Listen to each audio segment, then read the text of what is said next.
Hey, everybody, this is Brooklyn Bound Podcast. I'm Jason Treuting, very excited to be here. This is actually our first podcast conversation of, I guess, what'll be the 22-23 season. And we have a repeat guest, which I'm very excited about. Soon Yeon is here to chat with us. What's up, Soon Yeon? Hi everyone, this is Soon Yeon. I'm originally from Korea and I play Korean traditional two-stringed instrument called haegum. Yes. And we were realizing since Soon Yeon played a virtual set during the pandemic, we had a nice long conversation about kind of your beginnings in music, Soon Yeon, and like where you kind of picked up the haegum, where you traveled from Korea. First time in the States, was it going to school in Oakland? Was that Mills? It was 10 years ago in University of Hawaii as a visiting scholar at the Music College Department. I need to watch this interview before too, Soon Yeon, to remember that, of course. And then Mhm. you did your degree in Mills, right, in composition. Actually, I was a visiting scholar, a scholar in residence at Mills, and right before Mills, I was a visiting scholar at UC Berkeley. Oh, killer. Okay, great. And now we live in the same town. We're both in Princeton, New Jersey right now. Though we're not in the same place, and we're still on video. But I see you often, which is wonderful. But so everybody go back, check out the podcast, the interview that we've already done to learn more about Soon Yeon. We're going to talk about the first Brooklyn Bound concert of the season, which took place. Do you remember the date? It was a week ago, a week or two ago. Mhm. 2 weeks ago, September 12th. And it was the first time that a concert had happened in our space without recording and streaming in a long time. It was, I don't know, for you, Soon, for me, it felt so great to have such a cool audience there checking out the show. It was music that you had to be in that room to hear, which was pretty fun. And you Yeah, brought so many cool friends. oh yeah, it was so fun and cool because yeah, also my sister made it and yeah, it was a very intimate yeah place. So Yeah, and we were, what Brooklyn Bound was originally for was kind of like workshopping new things. So we'll talk about all the pieces you played, but one of the things we got to do was kind of do a preview workshop performance of a new piece we're going to officially premiere in person next month by James Moore. Mhm, But maybe before we get to that, why don't we talk about your other work? mhm. Um, and if you don't mind, why don't we start with the piece that wasn't by you, Michael Gordon's piece. I've heard you play that before, but I've never been in the same room while you've played it. It's amazing. It's called Lightning Calling, yeah? Yeah, because at first I heard this piece 6 years ago, played by cellist Ashley Bethgate at Mass Mocha, and I went to the Bangor Summer Festival as a pick performer for the first time. And then when I first heard this piece, I really wanted to play with my hegum. And then yeah, I tried probably a couple of years later at UC Santa Cruz for the first time, and then it became one of my favorite repertoire for haiku, and I really like to play it. And yeah, I'm so happy and honored to play. It was because it was originally written for Todd Reynolds, the played by violin, and yeah, so yeah. So it was originally for violin for Todd, and then Ashley kind of made it her own with cello. And so now this Mhm. is yet another version on Hagam. What, and it's with electronics, yeah? There's Yes, a kind of one there's a yeah electronic backing track. kind of trancy pulse that goes throughout. It's really uh transfixing. I was just like, it's really awesome that like the pulse kind of goes, I mean, it's not just one pulse, it's a kind of cool rhythm that goes without, and you're playing these beautiful kind of soaring melodies on top of it. What did you have to do to take it from violin to cello or cello to hegum? What was your process? So I basically all the range worked for Hegem. So Oh, great. although Hegem only has two strings, but it because when I play I can squeeze and I also can stretch my pinky. So Hegem's range is almost 4 octaves. So I could yeah adapt without any transposition. And what's the lowest, what's like, what you said 4 octaves from Mhm. where to where? So it's funny because the Hagam is not standardized yet. So Mm, every Hagam has a slightly different range. mm. But mostly it go low as E, right? Below the middle C, that E to all the way up to 4 octaves. Oh, cool. So did you play it in the range of the cello or the violin? I think it's a cello one. Yeah, it's like a Uh-huh. low. Cool.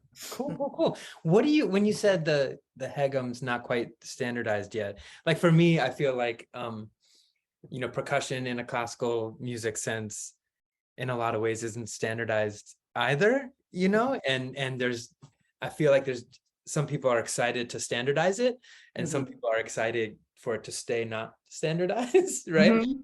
I play drum set a lot and it's very much not standardized and Uh-huh. I enjoy that. What's Yeah. your feeling about the Hegem? Is there a move towards standardizing this instrument, or is there a kind of interest in keeping it wilder and unstandardized? Yeah, yeah, that's a great question. Because when I very first when I went to 10 years ago when I went to University of Hawaii, my research theme was how to make Hagem standardized.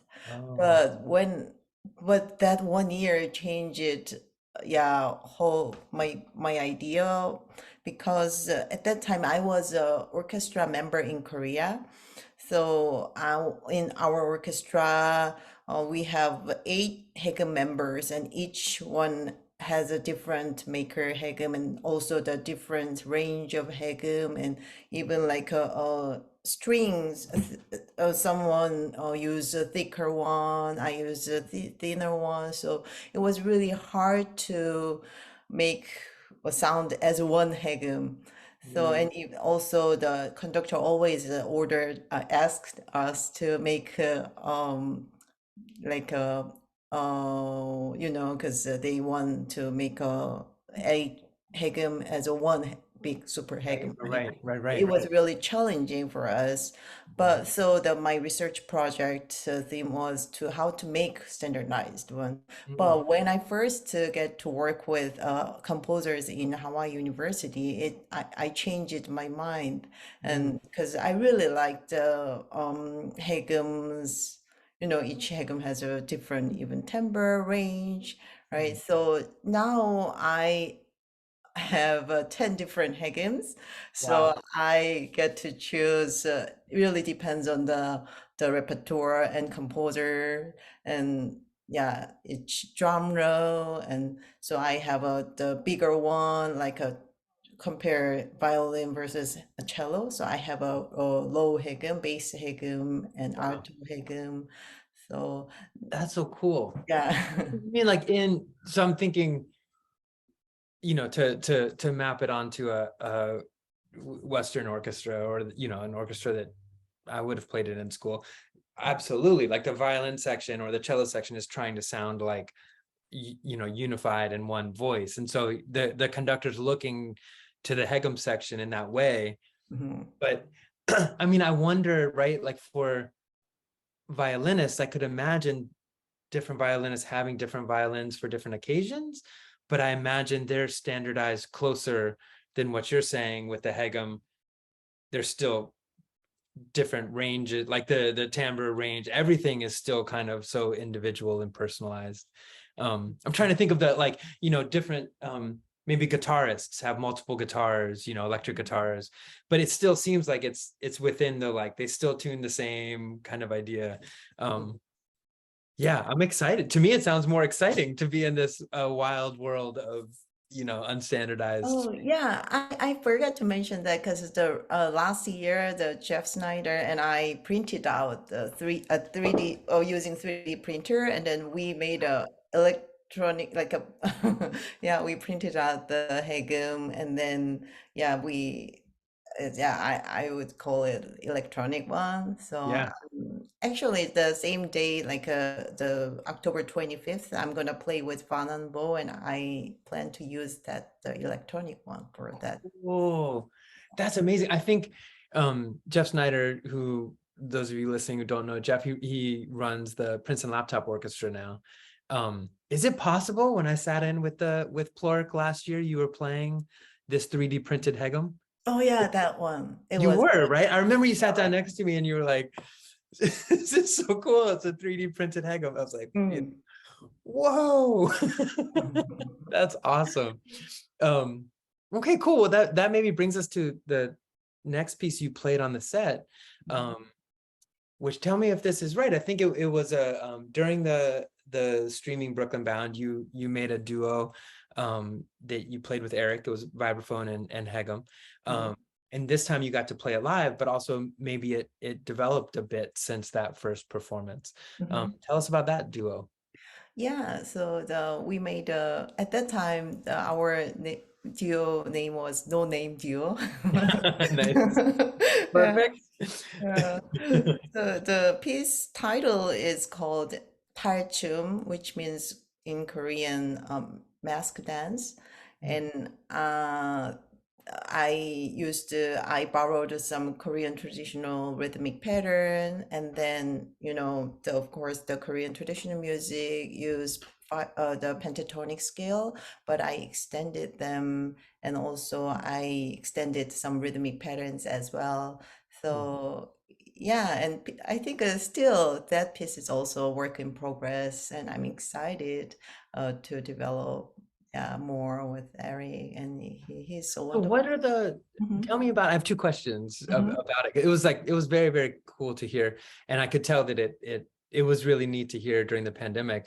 But you were recording from two different spaces, and this was, so nice in the same place. And you played unison at a lot of moments, which is really neat with the vibraphone and Hegum. So tell us more about the rhythmic, like what would a traditional rhythmic, like a Korean rhythmic language be that you took? Are they like short cycles, or is it a meter, or Um, both. So both? for example, the second section, so when we start with the Hakketing, it is called Modi, like a 5/8 or a 10/8, dong da kung. And then I made it 5/8 plus 7/8 plus 8/8. So it will be dong da kung dong da kung da. That can be like a longer cycle now for our Nice, nice. yeah. One that last note you just hit, gang gong gong gong ga, would then go around, gang gang gong gong gong gong. Is that right? Yeah. Sorry, I have to do it. Cool. I like that. That's very, very cool. So you took the 5/8 and then you extended each bar. So 5/8, 7/8, 8/8, Nice. and 5/7/8, 5/7/8. Yeah, So yeah, five yeah. seven eight can be the bigger, longer cycle now. Yeah. Oh, how cool. That's awesome. And so when you say the Korean traditional music deals with pentatonic,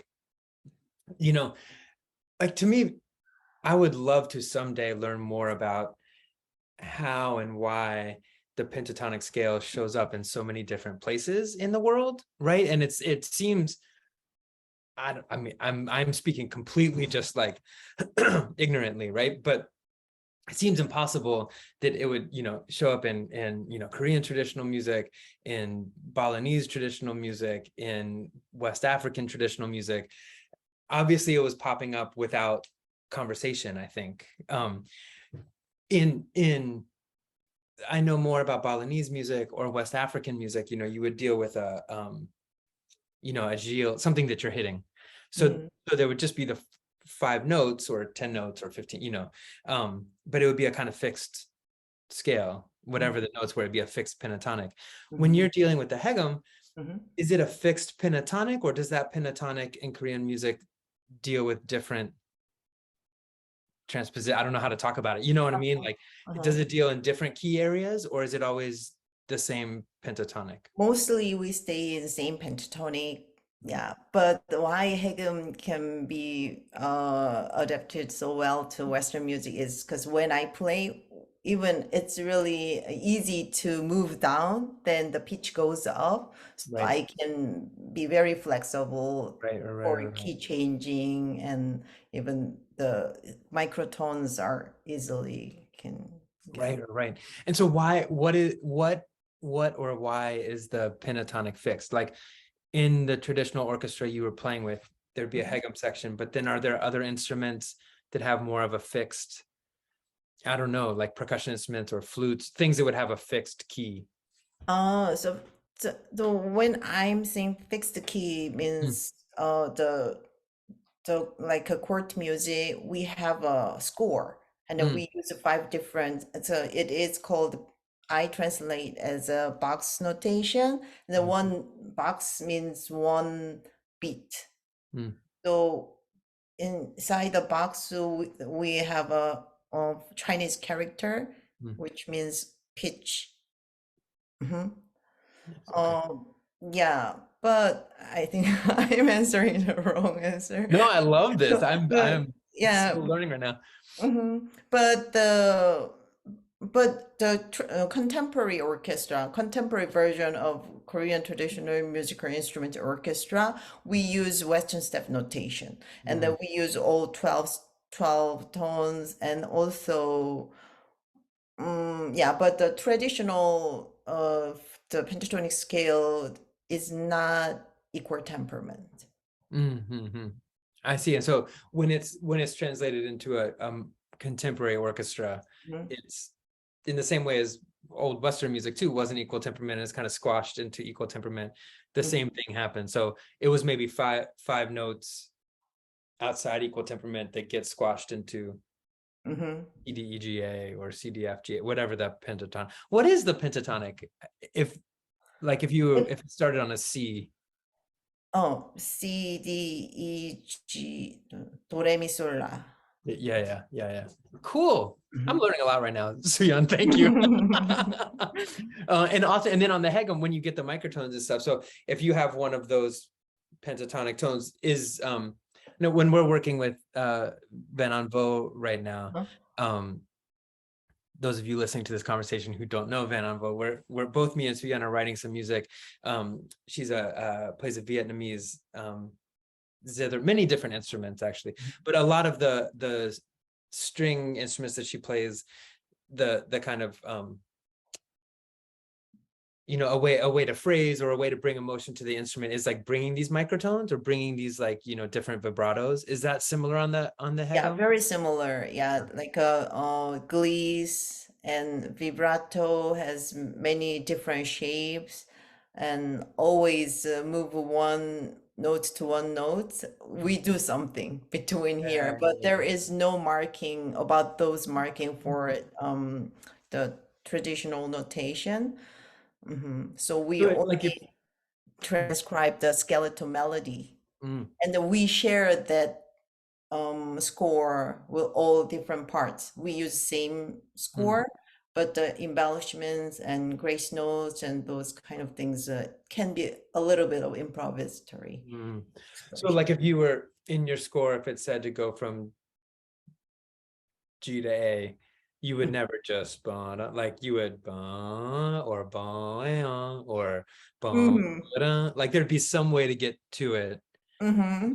your your signature or your version of how to move from that. Uh-huh. Yeah, exactly. Kind of awesome.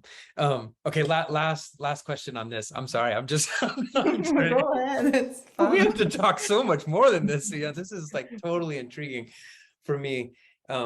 I like, as you know, I love writing music that has one score that everybody gets. So that I feel like there's so many questions there to check out. But when you said in your duo that you wrote, you expanded the pentatonic. Mhm. So what does that mean for you to expand the pentatonic? Um, Uh-huh. yeah, how did you do that? So basically, I use more than five notes. I try to use, yeah. For example, the very first section when Eric duo, and Mm, then this time I add some like grace notes, mm, which is out of that pentatonic mm, scale. mm, Yeah. Then gradually we use more and more accidentals. mm, Yeah. then, but it's funny still when I hear some notes without not within the pentatonic scale, sounds awkward to me. Mm, Yeah. So and then also I heavily depend on Hegem improvisation when I sketch the melody. mm, Uh, mm, then yeah, so far I still use Hegem, then I change it later on, like mm. add some accidentals or yeah, or yeah, twist or whatever. Like you'll play, even if it's a vibraphone melody, you'll play that on the Hegum and maybe embellish on the Hegum and then translate that to the vibraphone. Oh, that's interesting because with that vibraphone, I played Django, which is Mm, hourglass shaped the drum, mm, Korean drum, and then I oh yeah, and so the when I transcribe the left hand, right hand, and mm, then s- yeah, I used each different notes, mm. pitches. Hmm. Oh, that's cool. That's very, very cool. Wow. And tell me again that the piece was called, it translated to mask Yes, dance. ma'am. Cool. I can't wait to, if that's a work in progress, I can't wait to hear where it goes. You Yeah, know. that piece that I imagined the masquerade with the mask, and then Hmm. two people meet without knowing each other. So, but getting closer and closer, and then the last movements is really like a unison. But Yeah, yeah. first movements, the Eric plays the solo first, Mm, and then a second time I join, and then I improvise. mm. And the second section is more hacking Right. than getting, yeah, yeah, to the unison melody. Oh, it's very cool. So, so much more to talk about there, but why don't we transition and talk about the third piece on that set? And also, this is something that's we kind of pre-premiered, workshop tried, that we're going to be premiering in an official way in October in Princeton. So this is James Moore's piece. It's called Ghost School. Mhm, Um, and you've had a couple experiences with it because he tried it out at SOSI in a virtual way, mhm, and worked with us on it for us mhm. to do now. Um, yeah, tell us about your process with it a little bit. You know James, have I think you know James from Banglewood as well? Or We met just briefly because we didn't do the festival together. We was were there just a couple days for marathon. The towards the ending, there is a oh, yeah, two yeah, to okay. 3 days marathon because we met briefly. Mm, Uh, then yeah, when I participated this virtual SOCI 2020, yeah, he wanted to write a piece for Hegum and percussions, and then it was really productive because I think in a way because I think it worked to even better. mm. Well, not in person, Yeah. because of first when he designed the music worked really well for of video recording, and then yeah, but I really learned a lot from James, his processing to make this music. uh, he gave me lots of freedom. Also he gave me enough information I could improvise with, so I really like the idea. So we didn't have enough time, but I'm so happy with the music. Yeah. Well, when you say it worked really well on video, I think it was nice at first. He very much thought of that. And from what I can gather, the ghost school idea, at least in the percussion parts, we're kind of doing things in our own world a little bit and drawing on paper, circling on paper, doing things kind of like at a desk. In the original video you made with the SOCI students, I thought it was really beautiful because you couldn't see the heads of any of the percussionists. You just saw the things they were doing, Mhm, in black and white up on the screen. And mhm, then, if I remember right, you were in color kind of as a soloist on the mhm, Hegum. So with the way he wrote for you, mhm. how much back and forth was there between his ideas? I mean, yeah, he would send you a melodic idea or something, and then what was that back and forth? Yeah, and then we met almost every day for 2 weeks, Mhm. and we workshop together, and